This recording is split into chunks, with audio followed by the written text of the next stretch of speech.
ডাকসু নির্বাচনে কেন্দ্র সংকট নিয়ে উদ্বেগ। ৪১ পদের বিপরীতে প্রতি ১২ সেকেন্ডে দিতে হবে একটি ভোট। প্রার্থীদের সংখ্যা কমে যেতে পারে ভোটের হার। লম্বা লাইনে দাঁড়ানোর কারণে হয়তো উৎসাহটা হারিয়ে ফেলতে পারে। যে নির্দিষ্ট সময় আছে সেই নির্দিষ্ট সময়ের মধ্যে সকল শিক্ষার্থীরা ভোট দিতে পারবে কিনা সেটা নিয়েও আমরা শঙ্কিত। ২০১৯ সালের যে ডাকসু নির্বাচন হয়েছিল এটার একটা পুনরাবৃত্তি ঘটার সম্ভাবনা আছে। ডাকসু নির্বাচনে নারীদের অংশগ্রহণ কম, বেশিরভাগই লড়বেন সংরক্ষিত পদে। সাইবার বুলিং থেকে রক্ষা পেতেই সরে দাঁড়িয়েছেন অনেকে। ট্যাগিংয়ের মতো ব্যাপার এবং তারপরে রেপ থ্রেটের মতো ভয়ঙ্কর কিছু ব্যাপার স্যাপার দেখি আমরা। সাইবার বুলিং বৃদ্ধি পাচ্ছে, খুবই নোংরামো হচ্ছে, তো মেয়েরা হচ্ছে এই জিনিসটা একটু ভয় পায়। তখন আর নারীদেরকে মূল্যায়ন করা হয় না, এই কারণে তারা অনেক সময় নেতৃত্বের জায়গা থেকে পিছপা হয়ে যাচ্ছে। ৭ রাজনৈতিক দলের সাথে প্রধান উপদেষ্টার বৈঠক। সুষ্ঠু নির্বাচন আয়োজনে নানা পরামর্শ। অন্য দেশের হস্তক্ষেপ রুখতে সবার সহায়তা চেয়েছেন ডক্টর ইউনূস। জনমতের প্রতিফলন একটা সুষ্ঠু একটা পদ্ধতি। আমরা পিআর পদ্ধতির পক্ষে না, আসন ভিত্তিক নির্বাচনের পক্ষে। আগামী সংসদ নির্বাচনের নাম হওয়া উচিত সংবিধান সংস্কার পরিষদের নির্বাচন। সব রাজনৈতিক দলগুলোকে নিয়ে একটা সমন্বিত কমিটি করার কথা বলেছি।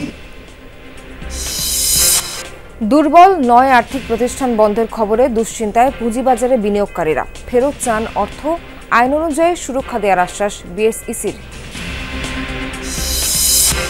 টাঙ্গাইলে ভাঙাচোরা দুটি আঞ্চলিক মহাসড়কে চলাচলে ভোগান্তি, জমি অধিগ্রহণ সমস্যা ও ঠিকাদারের গাফিলতিতে উন্নয়ন কাজে ধীরগতি। পাকিস্তানের সীমান্তবর্তী প্রদেশে ৩টি পৃথক হামলায় নিহত কমপক্ষে ২২। রাজনৈতিক সমাবেশ ও সামরিক ঘাঁটিতে আত্মঘাতী বোমা বিস্ফোরণ, আহত অর্ধ শতাধিক।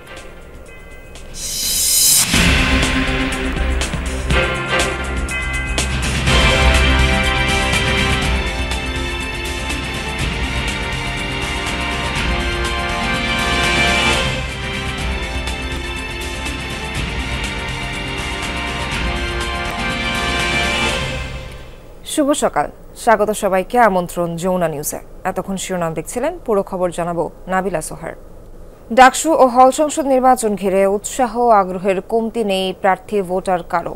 কিন্তু যোগ বিয়োগ করে দেখেছেন কি একজন ভোটারকে কতক্ষণ লাইনে দাঁড়িয়ে থাকতে হতে পারে, অথবা কেন্দ্রীয় ও হল সংসদের ব্যালটে নিজের পছন্দের প্রার্থী খুঁজতে কতটা সময় পাবেন একজন ভোটার। গড় করলে একজন ভোটার ১২ সেকেন্ড সময় পাবেন প্রার্থী খুঁজে ভোট দিতে। কেউ একজন বেশি সময় নিলে পেছনের জনকে চলে যেতে হবে অতিরিক্ত সময়। বিষয়গুলো নিয়ে চিন্তিত প্রার্থীরাও। আরিফুর রহমান সবুজের রিপোর্ট, ছবি তুলেছেন দিহান।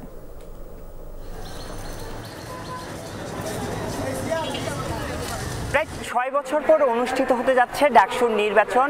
এবারে নির্বাচনের বিশেষত্ব কোনো ছাত্র সংগঠনের একক কোনো আধিপত্য নেই। ফলে যেটি হয়েছে, সাধারণ শিক্ষার্থীদের মধ্যে এই নির্বাচন ঘিরে তৈরি হয়েছে ব্যাপক উৎসাহ উদ্দীপনা। প্রার্থীর সংখ্যাও রেকর্ড সংখ্যক। তবে সংখ্যা একটাই, এত সংখ্যক প্রার্থীর ভিড়ে নির্দিষ্ট সময়ের মধ্যে নিজের পছন্দের প্রার্থীকে ভোটটি দিতে পারবেন তো? ডাকসুতে এবার মোট ভোটার ৩৯,৭৭৫ জন। কেন্দ্রীয় সংসদের ২৮টি পদে মোট প্রার্থী ৭৭১ জন। এছাড়া ১৮টি হল সংসদের ১৩টি পদে প্রার্থী হয়েছেন ১,০৩৫ জন। প্রায় ৪০,০০০ ভোটারের জন্য কেন্দ্র ৮টি, বুথ স্থাপন করা হচ্ছে ৭১০টি। প্রতি কেন্দ্রে গড় ভোটার প্রায় ৫,০০০, প্রতি বুথে ৫৬। যোগ বিয়োগ করে দেখা যায় কেন্দ্রীয় সংসদ ও হল সংসদের ৪১ পদে কেউ ভোট দিতে চাইলে সময় লাগবে ৮ মিনিটের মতো। ৫টি পদে ভোট দেওয়ার জন্য ভোটার সময় পাবেন ১ মিনিট। অর্থাৎ কোনো সংকট না হলে বা শুরু থেকে শেষ পর্যন্ত পুরো সময় ধরলে প্রতি ১২ সেকেন্ডে একটি করে ভোট দিতে হবে। প্রশ্ন হচ্ছে, ভোটাররা ১২ সেকেন্ডে ব্যালটে পছন্দের প্রার্থীকে খুঁজে পাবেন তো? আর সবাই গড় সময় ধরে লাইনে দাঁড়াবেন কিভাবে? সাধারণত শুরুর কিছু পর থেকে কয়েক ঘন্টা ভোটার কেন্দ্রে আসেন বেশি। সেক্ষেত্রে তাদের দাঁড়িয়ে অপেক্ষা করতে হতে পারে দীর্ঘ সময়। বৈরী আবহাওয়া, কখনো ঝড় বৃষ্টি, কখনো আবার তুখর রোদ, এর মধ্যে ভোটাররা কি স্বাচ্ছন্দ্যে ভোট প্রদান করতে পারবেন কিনা? লম্বা লাইনে দাঁড়ানোর কারণে হয়তো উৎসাহটা হারিয়ে ফেলতে পারে। তাড়াতাড়ি ভোট দেওয়া যাবে না, আসলে এতগুলো প্রার্থী খুঁজে ভোট দিতে দিতে আবার ৪১টা ভোট। আমাদের স্টুডেন্ট সংখ্যাও অনেক বেশি, যদি আমরা এইভাবে লাইনেও দাঁড়াই অনেক সময় লেগে যাবে। শুরু থেকে ভোটের কেন্দ্র বাড়ানোর দাবি জানিয়ে আসছে বেশিরভাগ প্যানেল। বিষয়গুলো মাথায় নিয়ে বুথ সংখ্যা 500 থেকে 710 করা হয়েছে, কিন্তু বাড়েনি কেন্দ্র। এতে কমিশনের উপর অসন্তুষ্ট প্রার্থীরা। কোনো না কোনো পক্ষ হচ্ছে যে প্রভাবিত করেই তো ভোট কেন্দ্রটা বাড়াচ্ছে না। কেন্দ্র না বাড়াইলে এই জিনিসটা আমাদের জন্য একটা পরবর্তীতে এমনও হতে পারে 2019 সালের যে ডাকসু নির্বাচন হয়েছিল এটার একটা পুনরাবৃত্তি ঘটার সম্ভাবনা আছে। দূরত্বের কারণে কয়েকটি হলের কেন্দ্র পরিবর্তনের দাবিও জানিয়েছেন একটি প্যানেল। শিক্ষার্থীরা কতটুকু স্বতঃস্ফূর্ততার সাথে ভোট কেন্দ্রে আসবে সেটা নিয়ে আমরা শঙ্কিত, এবং যে নির্দিষ্ট সময় আছে সেই নির্দিষ্ট সময়ের মধ্যে সকল শিক্ষার্থীরা ভোট দিতে পারবে কিনা সেটা নিয়েও আমরা শঙ্কিত। যারা ভোট দেয় তারা তাদের পছন্দের প্রার্থীদের নামগুলো, ব্যালট নাম্বারগুলো আগে থেকে তার হাতে রেডি করা থাকে। সে শুধু ব্যালট নিবে আর ক্রস করবে, ব্যালট নিবে আর ক্রস করবে, সেখানে সে বেশিক্ষণ সময় লাগাবে না। 9 সেপ্টেম্বর সকাল 8টা থেকে বিকাল 4টা পর্যন্ত ভোট গ্রহণ হবে বিরতিহীন। আরিফুর রহমান সবুজ, যমুনা নিউজ, ঢাকা। জাকসু নির্বাচনে এবার 25টি পদে প্রতিদ্বন্দ্বিতা করছেন 179 জন প্রার্থী। এর মাঝে নারী মাত্র 46 জন, তাও আবার সংরক্ষিত পদে 35, আর বাকি পদগুলো লড়ছেন কেবল 11 জন। মূল কারণ সাইবার বুলিং আতঙ্ক। নিরুৎসাহিত হয়ে অনেকেই সরে দাঁড়িয়েছেন জাকসু নির্বাচন থেকে। ভিপি পদে নারীদের কেউ না থাকলেও জিএস পদে প্রতিদ্বন্দ্বিতা করছেন দুজন। পরিসংখ্যানে কেন পিছিয়ে নারীরা, এমন প্রশ্ন ছিল প্রার্থীদের কাছে। তারা জানান সাইবার বুলিং থেকে রক্ষা পেতেই সরে গেছেন অনেকেই। সাইবার বুলিং, স্লেট শেমিং এর মতো ব্যাপার, ট্যাগিং এর মতো ব্যাপার, শাহবাগী ট্যাগিং এর মতো ব্যাপার, এবং তারপরে রেপ থ্রেটের মতো ভয়ঙ্কর কিছু ব্যাপার স্যাপার দেখি আমরা। কয়েকদিন ধরে দেখছি যে সাইবার বুলিং বৃদ্ধি পাচ্ছে, খুবই নোংরামো হচ্ছে। তো মেয়েরা হচ্ছে এই জিনিসটা একটু ভয় পায়, বা আবার পরিবার থেকে ওই জিনিসগুলো হবে দেখে বাধা দিচ্ছে। কথাকে গুরুত্ব দেওয়ার জায়গায় আসে তখন আর নারীদেরকে মূল্যায়ন করা হয় না। এই কারণে তারা অনেক সময় নেতৃত্বের জায়গা থেকে পিছপা হয়ে যাচ্ছে। প্রার্থীদের সঙ্গে একমত পোষণ করেন সাধারণ শিক্ষার্থী ও শিক্ষকরা। নারীদেরকে যদি আমরা তাদের একটা সেফ প্লেস বা সেফ ক্যাম্পাস যদি না দিতে পারি, তাহলে অবশ্যই নারীরা কিন্তু এগিয়ে আসবে না। সংঘবদ্ধ গোষ্ঠীও করছে বলে আমার ধারণা, এবং ইন্ডিভিজুয়ালিও বাংলাদেশের কারো কারো নৈতিক অধঃপতনের জন্য করতে পারে। তবে সংঘবদ্ধ গোষ্ঠী যদি এটা করে থাকে, তাহলে সে ব্যাপারে প্রশাসনের সিরিয়াসলি এটাকে হ্যান্ডেল করা উচিত। হল সংসদ নির্বাচনে নারীর অংশগ্রহণের চিত্র আরো করুন। ছাত্রীদের 10টি হলে শূন্য রয়েছে 59 পদ, আবার 65 পদে প্রার্থী হয়েছেন একজন করে। যদিও প্রশাসন শুরু থেকেই সাইবার বুলিং ঠেকানোর নানা উদ্যোগের কথা জানিয়ে আসছিলেন। বিশ্ববিদ্যালয়ের পরিবার চাই নারীদের ক্ষমতায়ন, সেখানে সেই চাওয়া থেকেই কিন্তু আমরা অনেকগুলো পদ স্পেসিফিক করে যে আমাদের নারী শিক্ষার্থীদের জন্য আমরা গঠনতন্ত্রে সকলের অংশীজনদের ওপিনিয়ন নিয়ে সন্নিবেশন করা হয়েছে। জাকসু নির্বাচনে মোট ভোটার সংখ্যা 11,919 জন। এর মধ্যে নারী ভোটার 5,817 জন, অর্থাৎ মোট ভোটারের 48.8%। মাহফুজুর রহমান নিপু, যমুনা নিউজ, সাভার। আগামী জাতীয় সংসদ নির্বাচনে অন্য কোনো দেশ যেন থাবা বসানোর সুযোগ না পায়, সেজন্য সবার সহযোগিতা চেয়েছেন প্রধান উপদেষ্টা। ডক্টর ইউনূসের সাথে 7টি রাজনৈতিক দল ও হেফাজতে ইসলামের বৈঠক শেষে এই কথা জানান তার প্রেস সচিব। এর আগে রাজনৈতিক দলের প্রতিনিধিরা জানান সুষ্ঠু নির্বাচন আয়োজনে নানা পরামর্শ দিয়েছে দলগুলো। বিকেলে রাষ্ট্রীয় অতিথি ভবন যমুনায় প্রধান উপদেষ্টার সাথে বৈঠকে অংশ নিতে আসেন 7টি রাজনৈতিক দল ও একটি ইসলামী সংগঠনের প্রতিনিধিরা। শুধু দল নয়, আমন্ত্রণ জানানো হয় নুরুল হক নূরের সহধর্মিনীকেও। সুচিকিৎসার জন্য নূরকে বিদেশ পাঠাতে স্বাস্থ্য মন্ত্রণালয়কে নির্দেশ দেন প্রধান উপদেষ্টা। আইন উপদেষ্টা আসিফ নজরুল জানান, নূরের উপর হামলার ঘটনায় বিচারপতি আলী রেজার নেতৃত্বে 1 সদস্য বিশিষ্ট কমিটি গঠন করা হচ্ছে। বুধবারের মধ্যেই এ সংক্রান্ত গেজেট প্রকাশিত হবে। 15 দিনের মধ্যে শেষ হবে তদন্ত। প্রায় 1.5 ঘন্টা বৈঠক শেষে সাংবাদিকদের বিস্তারিত জানান রাজনৈতিক দলের প্রতিনিধিরা। তারা বলেন, ফ্যাসিবাদের দোসরদের কার্যক্রম নিষিদ্ধের দাবি প্রধান উপদেষ্টাকে জানানো হয়েছে। জনমতের প্রতিফলন একটা সুষ্ঠু একটা পদ্ধতি। আমরা পিআর পদ্ধতির পক্ষে না, আসন ভিত্তিক নির্বাচনের পক্ষে। দেশের জনগণ যেন একটা নির্বাচিত সরকার পায়। সুষ্ঠু নির্বাচন আয়োজনে সব দলকে নিয়ে সমন্বয় কমিটি গঠনের পরামর্শ দিয়েছেন রাজনৈতিক দলের প্রতিনিধিরা। আগামী সংসদ নির্বাচনের নাম হওয়া উচিত সংবিধান সংস্কার পরিষদের নির্বাচন। সব রাজনৈতিক দলগুলোকে নিয়ে একটা সমন্বিত কমিটি করার কথা বলেছি। কেন্দ্রিক যতগুলো ঝামেলা হয় যাতে সেখানে রাজনৈতিক দলগুলোর একটা ভূমিকা থাকে। যারা সরকারি কর্মকর্তারা রয়েছে তারা আপনাদেরকে সহযোগিতা করছে না। এ সময় নুরুল হক নূরের শারীরিক অবস্থার ব্যাপারে জানান তার স্ত্রী মারিয়া আক্তার লুনা।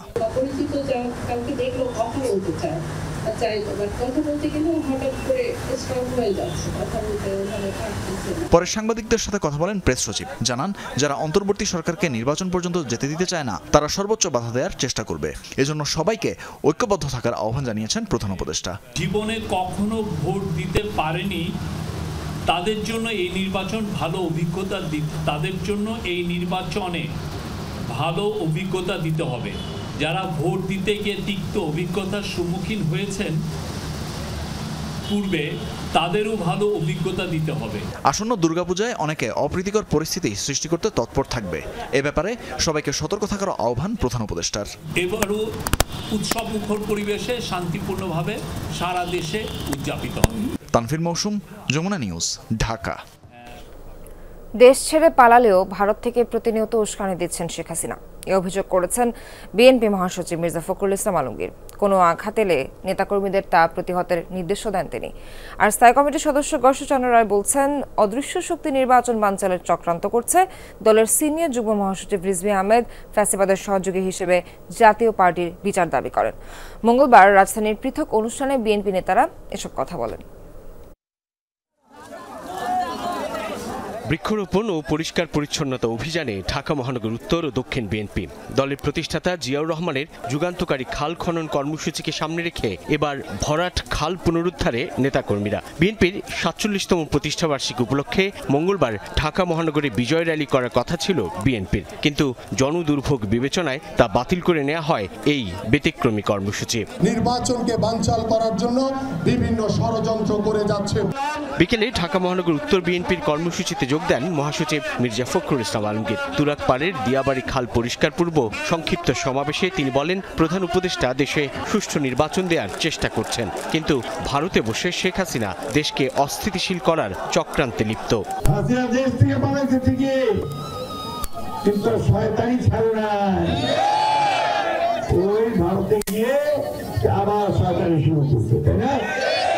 এখানে আমাদেরকে বলে উস্কায় দেয়, নুরকে মারছে, তাই না? আমাদের আরেক নেতা উৎপর ভাই তাকেও মারছে। আপনারা সাবধান থাকবেন, যদি আপনাদের কারো উপর হাত পড়ে ওই আওয়ামী লীগের সেই হাত আপনারা ভেঙে দিবেন। গুজবে কান না দেওয়ার আহ্বান জানান মির্জা ফখরুল, বলেন ঐক্য সমুন্নত আছে। আওয়ামী লীগ ওই ভারতবর্ষ থেকে সোশ্যাল মিডিয়ার মাধ্যমে সমান এই গুজব, আমাদের মধ্যে কোনো বিভেদ নাই, কোনো গোলযোগ কোথাও পাওয়া যাবে না।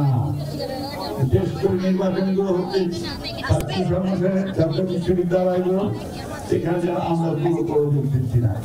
দুপুরে রাজধানীর পূর্ব মানিকনগর বালুর মাঠ সংলগ্ন ভরাট খাল পুনরুদ্ধারে পরিচ্ছন্নতা কার্যক্রম চালায় ঢাকা মহানগর দক্ষিণ বিএনপি। কর্মসূচির উদ্বোধন করেন স্থায়ী কমিটির সদস্য গয়েশ্বরচন্দ্র রায়। মাঝে মাঝে নানা ঘটনা দেখেন না, এটা হল যে আপনাদের যে ভোটের অধিকারটা যাতে আপনারা না পান, ভোটটা যাতে না দিতে পারেন, তার মধ্যে একটা ষড়যন্ত্র আছে। কিছু অনুমান করা যায় কিন্তু চোখে দেখা যায় না, কারণ চিহ্নিত শত্রু মোকাবেলা করার সফল, যে শত্রুকে দেখা যায় না তাকে মোকাবেলা করার পদ্ধতি। এর আগে সকালে জাতীয় প্রেস ক্লাবে বিএনপির ভারপ্রাপ্ত চেয়ারম্যান তারেক রহমানের কারামুক্তি দিবস উপলক্ষে উত্তরাঞ্চল ছাত্র ফোরাম আয়োজিত আলোচনায় যোগ দেন সিনিয়র যুগ্ম মহাসচিব রিজভী আহমেদ। ফ্যাসিবাদের সহযোগী হিসেবে জাতীয় পার্টির বিচার চান তিনি। জাতীয় পার্টির দায় নিতে হবে বিএনপি। ভাই, বিএনপি তো রাষ্ট্র ক্ষমতায় নেই, এখনো তো অবাধ সুষ্ঠু নির্বাচন হয়নি। সাইফুদ্দিন রবিন, যমুনা নিউজ, ঢাকা। দুর্বল ৯ আর্থিক প্রতিষ্ঠান বন্ধ করে দেয়া হবে এমন খবরে দুশ্চিন্তায় পড়েছেন এসব প্রতিষ্ঠানের শেয়ারে বিনিয়োগকারীরা। বলছেন, প্রতিষ্ঠান বন্ধের আগে বিনিয়োগকারীদের অর্থ ফেরত দিতে হবে, যদিও আইনে বিনিয়োগকারীদের বিষয়ে পরিষ্কার কিছু বলা নেই। বিষয়টি নিয়ে বাংলাদেশ ব্যাংকের সাথে বিএসইসির আলোচনা করা উচিত বলে মনে করেন সংশ্লিষ্টরা। বাংলাদেশ ব্যাংক বলছে, শেয়ারে বিনিয়োগকারীরা কোম্পানির মালিক, সেভাবেই তাদের বিষয়টি সমাধান করা হবে। তবে বিএসইসি বলছে, আইন অনুযায়ী সুরক্ষার উদ্যোগ নেবেন তারা। অনিয়ম লুটপাটে জর্জরিত ৯টি আর্থিক প্রতিষ্ঠান, বিতরণ করা ঋণের প্রায় শতভাগ খেলাপি কোনো প্রতিষ্ঠানের। আর্থিক সূচকে নড়বড়ে এসব প্রতিষ্ঠান বন্ধের সিদ্ধান্ত নিয়েছে বাংলাদেশ ব্যাংক। তালিকায় থাকা 9টি প্রতিষ্ঠানের মধ্যে 8টি পুঁজিবাজারে তালিকাভুক্ত। এসব প্রতিষ্ঠানের শেয়ারে বিনিয়োগ রয়েছে অনেকেরই। বন্ধের সিদ্ধান্ত নেওয়ার পর তলানিতে থাকা এসব কোম্পানির শেয়ারের দাম আরও কমেছে। বিষয়টি নিয়ে উদ্বিগ্ন বিনিয়োগকারীরা বলছেন, মালিকপক্ষের লুটপাটের দায় চাপানো হচ্ছে তাদের উপর। প্রতিষ্ঠান বন্ধের আগেই বিনিয়োগকারীদের অর্থ ফেরত দেওয়ার দাবি তাদের। আমার শেয়ার আছে, আমার শেয়ারটা মনে করেন 4 টাকা 5 টাকা করে কেনা একটা এফএস ফার্স্ট ফিনান্স, সেটা এখন 1 টাকা 70 পয়সা চলে আসছে। প্রথমে তো ওনারা জেড করে শেয়ারটাকে নামায় দিলেন, নিচে নামাইলেন, এখন বলতেছেন যে বন্ধই করে দিবেন। ভাই আমি তো শেয়ারটা টাকা দিয়ে কিনছি ভাই। ডিলিস্টিং করলে বিনিয়োগকারীদেরকে কিভাবে বাঁচাবে, আমাদের বিনিয়োগকারী আমরা যারা এই শেয়ারে ইনভেস্ট করছি তাদেরকে কিভাবে বাঁচাবে সেটা আগে আপনাদের ওনাদেরকে কনফার্ম করতে হবে। মার্কেটে আছে থাকুক, মানুষের কিছু পয়সা আছে, আর যদি এগুলি আপনাদেরকে কোনো কারণে বন্ধ করতে হয় তাহলে অবশ্যই ওদের অর্থটা আগে ফেরত দিয়ে তারপরে আপনি বন্ধ করেন। সংশ্লিষ্টরা বলছেন, কোম্পানি আইন এবং ঢাকা স্টক এক্সচেঞ্জের ডিলিস্টিং আইনে শেয়ারে বিনিয়োগকারীদের ক্ষতিপূরণের বিষয়ে পরিষ্কার করে কিছু বলা নেই। ফলে প্রতিষ্ঠান বন্ধ হলে ক্ষতিগ্রস্ত হবেন বিনিয়োগকারীরা। বিষয়টি নিয়ে বাংলাদেশ ব্যাংকের সাথে বিএসইসির আলোচনা করা উচিত বলেও মনে করেন তারা। 8টা কোম্পানি তো লিস্টেড, তো সেখানে তো প্রচুর পরিমাণে বিনিয়োগকারী আছে এবং তাদের বিনিয়োগ আছে, ভালো বিনিয়োগ আছে। এইটার কথা কি বিএসইসি চিন্তা করছে যে বাংলাদেশ ব্যাংকের সাথে আলাপ করে যাতে বিনিয়োগকারীদের ক্ষতি না হয়, সেই জায়গায় কোনো সিদ্ধান্ত কিংবা চিন্তা ভাবনা আছে? তার কারণ ডিলিস্টিং রেগুলেশন যেটা আছে ডিএসসিতে, সেটার মধ্যে কোনো প্রোটেকশন নাই। বিএসইসিকে বাংলাদেশ ব্যাংকের সাথে বসে একটা রাস্তা বের করতে হবে যে কিভাবে বিনিয়োগকারীদেরকে সেভ করা যেতে পারে। পুঁজিবাজারে তালিকাভুক্ত প্রতিষ্ঠানের বিষয়ে সিদ্ধান্ত নিতে হলে বিএসইসির সাথে আলোচনা করার কথা, কিন্তু বিএসইসি বলছে বিষয়টি এখনো তাদের জানানো হয়নি। প্রতিষ্ঠান বন্ধ হলে আইন অনুযায়ী বিনিয়োগকারীদের সুরক্ষা দেওয়ার কথা জানিয়েছে নিয়ন্ত্রক সংস্থাটি। তালিকাভুক্ত কোম্পানিগুলোর নিয়ন্ত্রক হিসেবে বিসেককে তারা এটা জানাবে। তো আমরা যখন তাদের কাছ থেকে অফিশিয়ালি এই বিষয়গুলো তথ্যের আদান প্রদান হিসেবে আমরা জানতে পারবো, অবগত হব অফিশিয়ালি, তখন এই যে আইন যেটা দেওয়া হয়েছে এই আইন অনুযায়ী বিনিয়োগকারীর স্বার্থ সংরক্ষণের জন্য যেটা করণীয় সেটা Bangladesh securities and exchange commission করবে। বাংলাদেশ ব্যাংক বলছে, শেয়ারে বিনিয়োগকারীরাও কোম্পানির মালিক, তাই ক্ষতিপূরণের ক্ষেত্রে তাদেরকে সেভাবেই বিবেচনায় নেওয়া হবে। মূল কথা হচ্ছে লিকুইডেশন করা হবে লিকুইডেশন ল অনুযায়ী। এই লতে উদ্যোক্তা, ক্ষুদ্র বিনিয়োগকারী, আমানতকারী, যেখানে যার যতটুকু দায় এবং যতটুকু সম্পদ ভোগ করার কথা সে অনুপাতেই তাদেরকে দায়ও বহন করতে হবে এবং যার যতটুকু সম্পদ পাওয়ার কথা তারা ততটুকু পাবে। কোম্পানি অবসায়নের ক্ষেত্রে সবার আগে আমানতকারীদের সুরক্ষা নিশ্চিত করা হবে বলেও জানিয়েছে বাংলাদেশ ব্যাংক। আলমগীর হোসেন, যমুনা নিউজ, ঢাকা। পুলিশের সাবেক আইজি চৌধুরী আব্দুল আল মামুনের জবানবন্দিকে বিগত আওয়ামী লীগ সরকারের গুম, খুন ও জুলাই গণহত্যার অকাট্য দলিল হিসেবে উল্লেখ করেছেন চিফ প্রসিকিউটর। বলেন, চৌধুরী মামুন যে সাক্ষ্য দিয়েছেন বিশ্বের কোনো আদালতেই তা দুর্বল প্রমাণ করার সুযোগ নেই। মঙ্গলবার আন্তর্জাতিক অপরাধ ট্রাইব্যুনালে মানবতা বিরোধী মামলায় রাজসাক্ষী হিসেবে শেখ হাসিনা ও আসাদুজ্জামান খান কামালের বিরুদ্ধে জবানবন্দি দেন তিনি। সাক্ষ্যে আওয়ামী লীগ আমলে রাতের ভোটের কারিগরদের রাষ্ট্রীয় পদক দেওয়ার বিষয়টি তুলে ধরেন। কথা বলেন বাহিনীতে গোপালগঞ্জ গ্রুপিং এই ইস্যু নিয়েও। জুলাই গণহত্যার অভিযোগে আন্তর্জাতিক অপরাধ ট্রাইব্যুনালে মানবতা বিরোধী অপরাধের মামলার অন্যতম আসামি সাবেক আইজিপি চৌধুরী আব্দুল আল মামুন, ক্ষমতাচ্যুত প্রধানমন্ত্রী শেখ হাসিনা, তৎকালীন স্বরাষ্ট্রমন্ত্রী আসাদুজ্জামান খান কামালের সঙ্গে চার্জশিটে ছিল তার নামও। এরপর নিজের দায় স্বীকার করে রাজসাক্ষী হওয়ার আবেদন জানান সাবেক আইজিপি।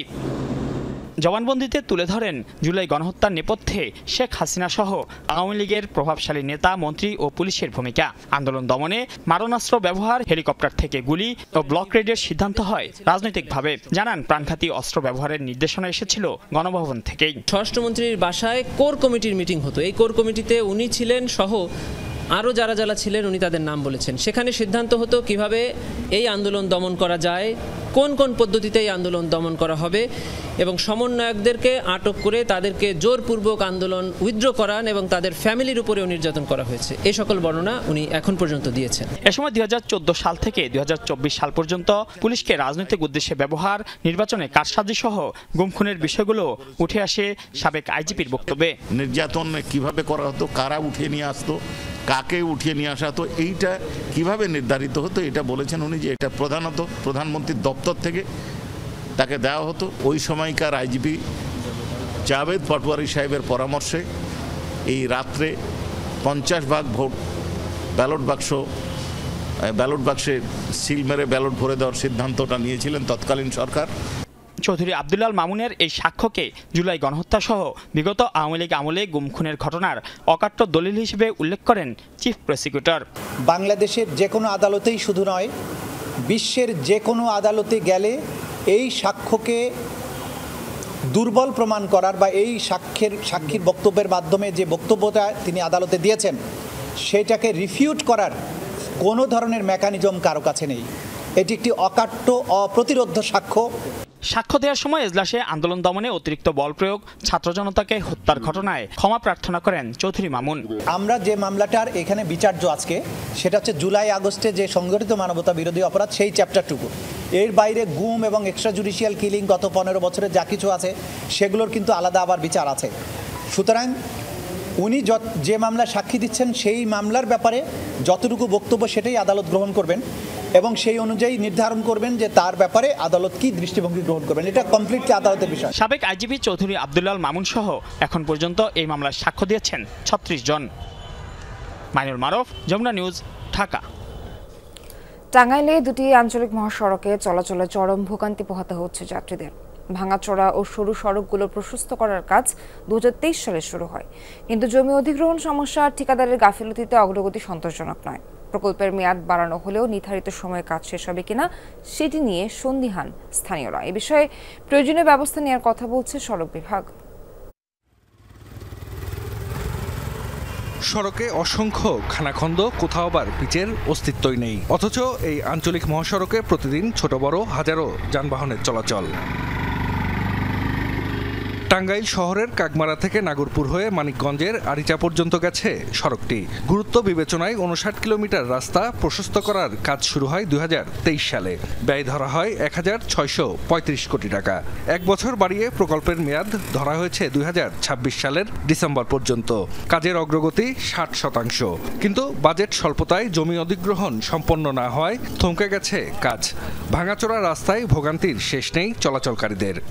রাস্তাটা এইভাবে রয়েছে, আমাদের গাড়ি গুড়ি চালানোর সমস্যা এবং আমাদের মনে হয় যে অনেক অ্যাক্সিডেন্টও হয়ে যায়। এই রাস্তায় গিয়ে গাড়ি চালানো যায় এরকম করে, রাত্রে এরকম তুলে গাড়ি দুদিন পরে পরে গাড়ি ঠিক করার লাগে। ধুলা বালু মাঝে করে খোয়া ছুটে যাইতেছে, বোতলে লাগতেছে। রাজধানীতে যাতায়াতে ঢাকা টাঙ্গাইল মহাসড়কের যানজট এড়াতেও অনেকে ব্যবহার করেন টাঙ্গাইল দেলদুয়ার সাটুরিয়া সড়ক। 5টি প্যাকেজে আঞ্চলিক এই মহাসড়কও প্রশস্ত করার কাজ শুরু হয় 2023 সালে। 24.5 কিলোমিটার সড়ক উন্নয়নে ব্যয় ধরা হয় 294 কোটি টাকা।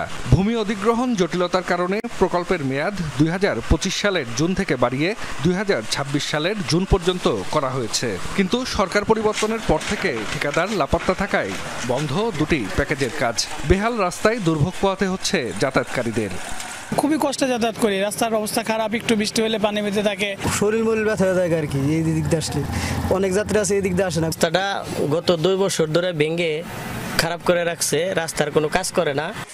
জেলা সড়ক বিভাগের নির্বাহী প্রকৌশলী বলছেন, টাঙ্গাইল দেলদুয়ার সাটুরিয়া আঞ্চলিক মহাসড়কের যে দুটি প্যাকেজের কাজ বন্ধ রয়েছে সেখানে পুনরায় দরপত্র আহ্বান করা হবে। টাঙ্গাইল আরিচা আঞ্চলিক মহাসড়কের জমি অধিগ্রহণ কাজ শেষ করতে পদক্ষেপ নেওয়া হলেও তা সময় সাপেক্ষ বলছেন এই কর্মকর্তা। ডিসি অফিস তারা মানে মোটামুটি আস্তে আস্তে ডিসপোজ করছে আর কি এই কেসগুলো। এগুলো তো সময় সাপেক্ষ ব্যাপার। দীর্ঘদিন ঠিকাদার কাজ না করায় ফাইনালি আমরা তাদের টার্মিনেট করেছি এবং সেটার একটা বড় অ্যামাউন্ট তাদের ক্ষতিপূরণও গভর্নমেন্টকে দেওয়া লাগে। জনদুর্ভোগ লাঘবে আঞ্চলিক মহাসড়ক দুটির উন্নয়ন কাজে গতি আনতে কার্যকর পদক্ষেপ নেওয়া হবে এমন প্রত্যাশা স্থানীয়দের। জাহিদ হাসান, যমুনা নিউজ। ময়মনসিংহে প্রশাসনের আশ্বাসে আন্দোলন কর্মসূচি স্থগিত করল বাংলাদেশ কৃষি বিশ্ববিদ্যালয়ের শিক্ষার্থীরা। আজ বিশ্ববিদ্যালয় এবং হল খোলার বিষয়ে জরুরি সিন্ডিকেট সভা ডেকে সিদ্ধান্ত নেওয়ার কথা। প্রায় 5 ঘন্টার আলোচনা শেষে মঙ্গলবার রাতে এসব সিদ্ধান্ত জানানো হয়। এর আগে 6 দফা দাবিতে গতকাল বেলা 11:30 থেকে রেলপথ অবরোধ ও বিক্ষোভ করেন শিক্ষার্থীরা। পরে প্রশাসনের সাথে আলোচনায় বসার প্রস্তাবে সম্মতি দিয়ে 6 ঘন্টা পর অবরোধ প্রত্যাহার করা হয়। এরপর সচল হয় ঢাকা ময়মনসিংহ রুটের রেল যোগাযোগ। সন্ধ্যায় আলোচনায় বসেন বিশ্ববিদ্যালয় প্রশাসন এবং আন্দোলনরত শিক্ষার্থীদের প্রতিনিধি দল। অনলাইনে যুক্ত ছিলেন উপাচার্য অধ্যাপক ডক্টর AK ফজলুল হক ভূঁইয়া। অবশ্য দাবি আদায় না হলে ফের আন্দোলনের হুঁশিয়ারি দিয়েছেন শিক্ষার্থীরা। কম্বাইন্ড ডিগ্রির দাবিতে আন্দোলনরত শিক্ষার্থীদের ওপর রোববার বহিরাগতদের হামলার পরই থমথমে ক্যাম্পাস। আগামী 7 দিনের মধ্যে ক্লাস এবং পরীক্ষা শুরু হওয়ার ব্যাপারে সিদ্ধান্ত গ্রহণ করা হবে পরবর্তী আগামীকাল বা পরবর্তী সময়, এবং ভবিষ্যৎকরণের সম্পর্কে সিদ্ধান্ত হবে। কম্বাইন্ড ডিগ্রি নিয়ে যে কথাটা হলো সেইটা এখনো পর্যন্ত পুরোপুরি সিদ্ধান্তে আসতে পারা হয় নাই। আমরা স্যাররা আমাদেরকে টাইম দিয়েছেন, আরও আলোচনায় বসবেন। এই আন্দোলনের সাথে সংশ্লিষ্ট যারা আছে বা আন্দোলন যারা করছে শুরু থেকেই গত 37 দিন ধরে, তাদেরকে কোন ধরনের প্রশাসনিক বা একাডেমিক কোন ধরনের হ্যারাসমেন্ট করা হবে না স্যার আমাদেরকে জানিয়েছেন। মোংলার তরুণ উদ্যোক্তা রবিউল ইসলাম মাশরুম চাষ করে হয়েছেন সফল। তাকে দেখে অনেকে আগ্রহী হচ্ছেন উৎপাদনে। রবিউলের কাছ থেকে প্রশিক্ষণ নিয়ে 30 তরুণ হয়েছেন স্বাবলম্বী। কৃষি কর্মকর্তারাও মাশরুম চাষে আর্থিক সমৃদ্ধির সম্ভাবনা দেখছেন। জানিয়েছেন খামারিদের প্রয়োজনীয় সহায়তা দিয়ে যাচ্ছে কৃষি বিভাগ। কাঠের গুঁড়া, খড়, চুন, চালের কুড়ার সাথে পরিমাণ মতো পানি দিয়ে তৈরি এই মিশ্রণে বীজ দিয়ে তা প্যাকেটবন্দি করে এভাবেই ঘরোয়া পরিবেশে চলছে মাশরুম চাষের প্রস্তুতি। বাগেরহাটের মোংলার চিলা এলাকার রবিউল ইসলাম বিদেশি এ ফসল চাষে দেখছেন সম্ভাবনা। ইউটিউব দেখে 2023 সালে ছোট পরিসরে তৈরি করা খামার এখন পরিণত হয়েছে পুষ্টি উন্নয়ন আর দারিদ্র্য হ্রাসকরণ প্রকল্পে। রবিউলকে দেখে উদ্বুদ্ধ হয়ে কৃষি অফিস থেকে প্রশিক্ষণ নিয়ে মাশরুম চাষে ঝুঁকেছেন 30 জন চাষি। আমরা কয়েকজন মহিলা মিলে আমরা এই মাশরুম চাষের উদ্যোগ নিয়েছি। আমরা হর্টিকালচারের থেকে ট্রেনিং নিয়েছি এবং রবি আমাদের সাথে আছে। আমরাও ক্ষুদ্রভাবে চাষ শুরু করে দিয়েছি এবং সাড়া পাচ্ছি। মাশরুম, এই যে দেখেন মাশরুম হয়েছে, আমরা প্রথমে নিজেরা খাচ্ছি, মার্কেটেও কিছু বিক্রি করতেছি। মাশরুম চাষে ব্যয় কম, তবে আয় বেশি। পুষ্টিগুণে সমৃদ্ধ হওয়ায় আছে চাহিদাও। তবে মাস্টার মাদার কিংবা মাশরুমের বীজ উৎপাদনে প্রয়োজন গবেষণাগার, যেখানে বিশেষ প্রক্রিয়ার মাধ্যমে সরাসরি মাশরুমের দেহকলার অংশ বা টিস্যু থেকে বীজ তৈরি করা হয়। এসব বীজ খুলনা, ঢাকা সহ বিভিন্ন জেলা থেকে সংগ্রহ করেন রবিউল। পরে নিজেই তৈরি করেন বাণিজ্যিক স্পন প্যাকেট। প্যাকেটগুলো ড্রামে রেখে তাপে চাপে সিদ্ধ করে জীবাণুমুক্ত করা হয়। ঠান্ডা হওয়ার পর 20 থেকে 25 দিন রাখা হয় বিশেষভাবে তৈরি মাতৃঘরে। একটা প্যাকেট আপনি কিনে নেবেন সর্বোচ্চ 25 টাকা দিয়ে। যখন 500 গ্রামের একটা প্যাকেট 25 টাকা দিয়ে কিনবেন, ও যখন আপনার ফলন দিবে, আপনার ন্যূনতম সেখান থেকে 400 গ্রাম মাশরুম আপনি পাবেন। মাশরুম যদি আমি ব্যাপক হারে করতে পারি, তো আমার প্রতি মাসে একদম কম করে হলেও 30 থেকে 40 হাজার টাকা আয় করা সম্ভব। মাশরুম চাষে আগ্রহীদের প্রশিক্ষণ ও কারিগরি সহায়তা দিয়ে থাকে কৃষি বিভাগ। যারা আসলে মাশরুম চাষে আগ্রহী উদ্যোগী, আমরা উপজেলা কৃষি অফিস থেকে তাদের প্রশিক্ষণের ব্যবস্থা করে থাকি। মাশরুম চাষটাকে যদি তারা কন্টিনিউ করে এবং সম্প্রসারণ ঘটায়, তাহলে মংলা অঞ্চল সহজেই মাশরুম চাষে সমৃদ্ধ হয়ে উঠবে এবং মাশরুম সহজেই তাদের পুষ্টি নিশ্চয়তা করবে এবং বাজারে মাশরুমটা সবার জন্য পর্যাপ্ত সরবরাহ থাকবে। বাবা মারা যাওয়ার মাঝ পথেই থেমে যায় রবিউলের পড়াশোনা, তবে থেমে যাননি এই তরুণ উদ্যোক্তা। মাশরুম চাষে তার সফলতা তরুণদের জন্য হয়ে উঠেছে এক অনুপ্রেরণার গল্প। মুনাওয়ার রানী, যমুনা নিউজ, মোংলা। পাকিস্তানের বেলুচিস্তান ও খাইবার পাখতুনখোয়া প্রদেশে পৃথক 3টি হামলায় প্রাণ গেছে কমপক্ষে 22 জনের। এর মধ্যে কোয়েটা শহরে বেলুচিস্তান ন্যাশনাল পার্টির রাজনৈতিক সমাবেশে আত্মঘাতী বোমা বিস্ফোরণে 11 জনের মৃত্যু হয়েছে। আহত দলটির অর্ধশত নেতাকর্মী। ধারণা করা হচ্ছে হামলায় মারা গেছেন দলটির কোয়েটা প্রধানও। এদিকে খাইবার পাখতুনখোয়া প্রদেশের সীমান্তবর্তী এলাকার একটি সামরিক ঘাঁটিতে বিস্ফোরক ভর্তি গাড়ি দিয়ে আত্মঘাতী হামলা চালানো হয়েছে। নিহত হন 6 নিরাপত্তা কর্মী। পাল্টা সেনা অভিযানে 5 হামলাকারীর প্রাণ গেছে। এখনও কোনো গোষ্ঠী হামলাগুলোর দায় স্বীকার করেনি। 5.2 মাত্রার আফটারশক অনুভূত হলো আফগানিস্তানের ভূমিকম্পে ক্ষতিগ্রস্ত অঞ্চলগুলোয়। মঙ্গলবার স্থানীয় সময় দুপুরে জোরালো কম্পন অনুভূত হয় কুনার, নানগারহার সহ আশপাশের প্রদেশগুলোতে। সংখ্যা ক্ষয়ক্ষতির মাত্রা আরও বাড়তে পারে। এদিকে দুর্গম পাহাড়ি অঞ্চলে হওয়ায় খুব ধীর গতিতে এগোচ্ছে উদ্ধার কার্যক্রম। জীবিতদের উদ্ধারে মোতায়েন করা হয়েছে হেলিকপ্টার। এখনও ধ্বংসস্তূপের নিচে চাপা পড়ে আছে অনেক মরদেহ। উদ্ধারকৃতদের হেলিকপ্টার যোগে নেওয়া হচ্ছে রাজধানী কাবুলের হাসপাতালগুলোয়। এরই মধ্যে ভূমিকম্পে নিহতের সংখ্যা বেড়ে দাঁড়িয়েছে প্রায় 1,500-এ। পরিস্থিতি মোকাবেলায় জরুরি সহায়তার ঘোষণা দিয়েছে জাতিসংঘ। অন্যদিকে 1 মিলিয়নেরও বেশি আর্থিক সহযোগিতার প্রতিশ্রুতি দিয়েছে যুক্তরাজ্য।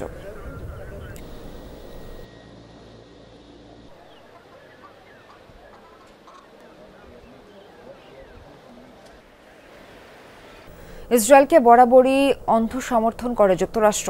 কূটনৈতিক, অর্থনৈতিক বা সামরিক সব বিষয়েই তেল আবিবের জন্য সর্বদা উন্মুক্ত ওয়াশিংটনের সাহায্যের দ্বার। কি হবে যদি কখনো ফাটল ধরে দুদেশের সম্পর্কে? বিশেষজ্ঞদের বরাত দিয়ে কিছু সম্ভাবনা তুলে ধরেছে আন্তর্জাতিক গণমাধ্যম আল জাজিরা। প্রতিবেদনে বলা হয়, যুক্তরাষ্ট্রের গুড বুক থেকে নাম মুছে গেলে বড়সড় বিপদেই পড়বে ইসরায়েল। F-35I 12 দিনের যুদ্ধে এই যুদ্ধবিমানের সাহায্যেই ইরানের পরমাণু স্থাপনায় হামলা চালায় ইসরায়েল। অত্যাধুনিক এই ফাইটার ইসরায়েলের চাহিদা অনুসারে বিশেষভাবে তৈরি করেছে যুক্তরাষ্ট্র। আয়রন ডোম আর অ্যারোর মতো আকাশ প্রতিরক্ষা ব্যবস্থা তৈরির পেছনেও রয়েছে যুক্তরাষ্ট্রের অর্থায়ন। এছাড়া অত্যাধুনিক সব ক্ষেপণাস্ত্র আর সামরিক গোয়েন্দা তথ্যসহ বিভিন্নভাবে মার্কিন সহায়তা পায় ইসরায়েল। যুক্তরাষ্ট্রের সাথে সম্পর্ক নষ্ট হলে এর সবই হারাবে দেশটি। যুক্তরাষ্ট্রের সাহায্য ছাড়া বাণিজ্যিক স্যাটেলাইটগুলোকে নিয়ন্ত্রণে রাখার সক্ষমতা হারাবে ইসরায়েল। ফলে আগের মতো আর গুরুত্বপূর্ণ স্থাপনাগুলোকে প্রতিপক্ষের নজরের আড়ালে রাখতে পারবে না দেশটি। পাশাপাশি যুক্তরাষ্ট্রের অর্থায়নে তৈরি আয়রন ডোম ও অ্যারো সিস্টেমগুলোকে হারাবে ইসরায়েল। শুধু সমর ক্ষেত্রে নয়, যুক্তরাষ্ট্রের সহায়তা ছাড়া আর্থিকভাবেও চাপে পড়বে দেশটি। কোটি কোটি ডলার মূল্যের মার্কিন সমরাস্ত্র সামরিক সহায়তা হিসেবে পায় ইসরায়েল। বন্ধুত্ব না থাকলে অন্যান্য রাষ্ট্র থেকে চড়া মূল্যে এসব সমরাস্ত্র কিনতে বাধ্য হবে তেল আবিব। আমি মনে করি মার্কিনীদের সহায়তা ছাড়া ইসরায়েলের জন্য পরিস্থিতি ধীরে ধীরে কঠোর হয়ে উঠবে। দেশটির সামরিক সক্ষমতা ব্যাপক ক্ষতিগ্রস্ত হবে। হয়তো বড় বড় কোম্পানি থেকেও ছাঁটাই করা হতে পারে ইসরায়েলি কর্মীদের। বিশ্লেষকরা বলছেন, ইসরায়েলের উপর থেকে মার্কিন সুনজর সরে গেলে গাজা যুদ্ধ থেকেও সরে আসতে পারে দেশটি। নাজুক অর্থনীতি নিয়ে তখন আর যুদ্ধ পরিচালনার সক্ষমতা থাকবে না দেশটির। পাশাপাশি আন্তর্জাতিক মহলের চাপ থেকে রক্ষাকর্তা হিসেবেও যুক্তরাষ্ট্রের অন্ধ সমর্থন মিলবে না। ফলে কূটনৈতিক ও বাণিজ্যিকভাবে বিশ্বের বেশিরভাগ দেশ তেল আবিবের সাথে ছিন্ন করবে সম্পর্ক। প্রাণপ্রতিম কুণ্ডু, যমুনা নিউজ। স্কুলের খাবার খেয়ে বিষক্রিয়ায় অসুস্থ হয়ে পড়েছে ইন্দোনেশিয়ার কমপক্ষে 400 শিক্ষার্থী। মঙ্গলবার দেশটির বেঙ্কুল প্রদেশের একটি স্কুলে হয় ঘটনা। সরকারি প্রকল্পের আওতায় বিনামূল্যে শিক্ষার্থীদের খাবার প্রদান করা হতো স্কুলটিতে। সে খাবার খেয়ে অসুস্থ হয়ে পড়ে কিন্ডারগার্টেন ও প্রাথমিক শাখার শিক্ষার্থীরা। জানা যায়, পেটে প্রচণ্ড ব্যথা অনুভব করে শিশুরা। পরে তাদের জরুরি ভিত্তিতে হাসপাতালে ভর্তি করা হয়। ইন্দোনেশিয়ার সরকারি খাবার খেয়ে অসুস্থতার ঘটনা এটাই প্রথম নয়। গেল মাসেও দেশটির জাভা প্রদেশে খাবার খেয়ে অসুস্থ হয়ে পড়ে 3 শতাধিক শিক্ষার্থী। চিকিৎসায় ব্যবহৃত হচ্ছে যোগ। অদ্ভুত শোনালেও এই পদ্ধতিতে চিকিৎসা করা হয় তুরস্কের কয়েকটি হাসপাতালে, যা পরিচিত লিচ থেরাপি নামে। পরজীবী এই প্রাণীটির সাহায্যে রোগীদের শরীর থেকে দূষিত রক্ত বের করা হয়। প্রাচীনকালে তুরস্ক ব্যবহার করত এই পদ্ধতি, যার সাথে ঘটানো হয়েছে আধুনিকতার সমন্বয়। কাচের জারে নড়াচড়া করছে বেশ কিছু যোগ। রক্তচোষা এই প্রাণীটিকে দেখা মাত্রই ভয়ে হিম হয়ে যান অনেকেই। তবে ব্যতিক্রম এই নারী। যোগের কামড় খেতে আগ্রহের সাথেই বাড়িয়ে দিয়েছেন পা। অবিশ্বাস্য মনে হলেও এমনটা প্রতিনিয়তই ঘটছে তুরস্কের বেশ কিছু হাসপাতালে। ভয়ঙ্কর এ পরজীবীটির সাহায্যেই রোগীদের শুশ্রূষা করছেন চিকিৎসকরা। এ পদ্ধতির চিকিৎসাকে বলা হয় লিচ থেরাপি। সম্প্রতি প্রথাগত চিকিৎসায় সংক্রমণের ঝুঁকি এড়াতে বিশেষ এ চিকিৎসার দিকে ঝুঁকছেন দেশটির বাসিন্দারা। প্রতিটি রোগীর জন্য আলাদা যোগ ব্যবহার করা হয়, এতে সংক্রমণের ঝুঁকি কমে। তাই আমি হাসপাতালে এসে এই ট্রিটমেন্ট নিতে পছন্দ করি। পাশেই চিকিৎসা নিচ্ছেন অপর এক রোগী, তবে ভিন্ন পন্থায়। তার পিঠে বসানো হয়েছে মোট 8টি সাকশন কাপ। পরবর্তী 15 মিনিট এভাবেই উপর হয়ে শুয়ে থাকবেন তিনি। ধীরে ধীরে শরীর থেকে বেরিয়ে যাবে দূষিত রক্ত। ধারণা, এ চিকিৎসাতেই কমবে ঘাড় ও পিঠের তীব্র যন্ত্রণা। অপারেশনের আগের দিন, অপারেশনের দিন এবং পরের দিন, এই 3 দিন আমাকে ডায়েট মেনে চলতে হয়েছে। দুধ, মাছ, ডিম, দইয়ের মতো খাবার খেতে মানা করা হয়েছিল। এটাই আমার জন্য সবচেয়ে কষ্টকর ছিল। ব্যতিক্রমধর্মী এসব চিকিৎসা তুরস্কে হাজামাত নামে পরিচিত। প্রাচীনকাল থেকে প্রচলন থাকলেও ক্রমেই মূলধারার চিকিৎসায় সংযুক্ত হচ্ছে এগুলো। বিশেষ করে মাইগ্রেন ও জয়েন্টে ব্যথার মতো দীর্ঘস্থায়ী রোগের ক্ষেত্রে বেশ উপকারী এ ধরনের চিকিৎসা। এ ধরনের চিকিৎসা শত শত বছর ধরে প্রচলিত রয়েছে। নতুন করে এ তালিকায় যুক্ত হয়েছে প্রোলোথেরাপি ও মিউজিক থেরাপির মতো পদ্ধতিও। এমন মোট 15 ধরনের চিকিৎসা পদ্ধতির অনুমোদন দিয়েছে সরকার। তুরস্কের স্বাস্থ্য মন্ত্রণালয়ের তথ্য মতে দেশটির 81টি রাজ্যের বেশিরভাগই পেশাদার ডাক্তাররা এসব পদ্ধতি ব্যবহার করছেন রোগীদের শুশ্রূষায়। প্রাণপ্রতিম কুণ্ডু, যমুনা নিউজ।